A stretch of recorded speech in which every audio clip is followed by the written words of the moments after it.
Morning. എൻ്റെ പേര് ഹരിവന്ത്. എൻ്റെ പേര് വൈഷ്ണവ്. എൻ്റെ പേര് നമ്പ്യ. നമ്മൾ GVHS നെക്കാർഡിലെ വിദ്യാർത്ഥികളാണ്.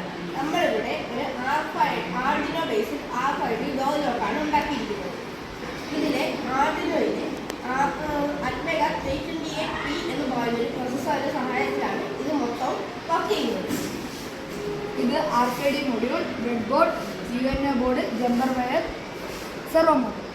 നമ്മൾ നമ്മുടെ RFID കേട് ഈ കാണുന്ന RFID മോഡിലേക്ക് ടാപ്പ് ചെയ്യുമ്പോൾ RFID മൊഡ്യൂൾ ആർഡിനോയിലേക്ക് സിഗ്നൽ അയക്കുന്നു. ആ സിഗ്നലിനെ സെർവോ സിഗ്നലാക്കി ഡോർ ഓപ്പൺ ചെയ്യുന്നു.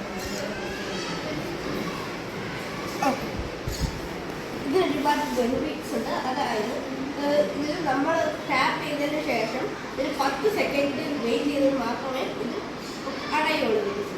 അതായത് ഒരാൾക്ക് കടന്നു പോകേണ്ട സമയം അനുസരിച്ചാണ് ഇത് സെറ്റ് ചെയ്തിരിക്കുന്നത്. നമ്മൾ ഇതിൻ്റെ ടൈം ഇത് വളരെ വിലക്കുറവിൽ നമുക്ക് ചെയ്യാവുന്നതാണ്. ഇതിൻ്റെ സാധനങ്ങളും വളരെ വിലക്കുറവിൽ കിട്ടുന്നതാണ്. ഇത് നമുക്ക് എളുപ്പത്തിൽ ഉപയോഗിക്കാനും ഇത് നല്ല സേഫുമാണെന്നും അത് കാണാൻ പോകാതെ നമുക്ക് പോക്കറ്റ് സുരക്ഷിതമായി വെക്കാവുന്നതാണ്.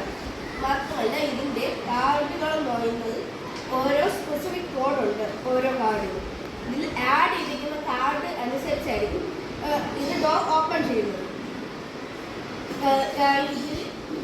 ഇത് നമുക്ക് വീണ്ടും പുതിയ കാർഡുകൾ ആഡ് ചെയ്യുകയും നമുക്ക് ഇഷ്ടമുള്ള അനുസരിച്ച് കൂട്ടുകയും കുറയ്ക്കുകയും ചെയ്യാൻ പറ്റുന്നതാണ്.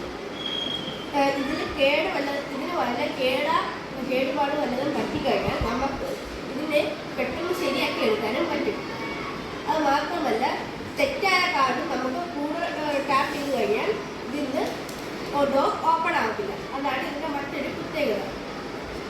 RFID ഡോർ ലോക്ക് നമുക്ക് 1000 രൂപയ്ക്കകത്ത് തന്നെ ഉണ്ടാക്കാൻ പറ്റും. മറ്റേതായിട്ട് നമ്മൾ കടയിൽ നിന്ന് വാങ്ങിക്കുകയാണെങ്കിൽ ഏകദേശം 3000 രൂപയ്ക്ക് അടുപ്പിച്ച് ഇതിനാകും. അതാണ് ഒരു കാര്യം. ഇത് ഇത്തവണ ആർഡിനോ ബോർഡ് ഒരു ചരിത്രം തന്നെയുണ്ട്. അതാണ് മാസ്മോ ബെൻസിയും മറ്റുള്ളവരും ചേർന്നാണ് ഈ ആർഡിനോ ബോർഡ് ഉണ്ടാക്കിയിരിക്കുന്നത്. ആർഡിനോ എന്ന് പറഞ്ഞൊരു കമ്പനി സ്റ്റാർട്ട് ചെയ്യുന്നു. ഇത് ആർഡിനോ ബോർഡ് റിലീസാകെ 2010 ആദ്യത്തെ ആർഡിനോ UNO ഓർക്കുകയും ചെയ്തു. ATmega 328P ഫീച്ചേഴ്സോടെ. ഇത് 2011 മുതൽ 15 വരെയുള്ള കാലഘട്ടങ്ങളിൽ R3, R4, R2 എന്നീ മോഡലുകളും ഒരു വൈഫൈ വെർഷനും ആണ്. ഇതിൽ അറ്റ്മെഗ 328P എന്ന് പറയുന്ന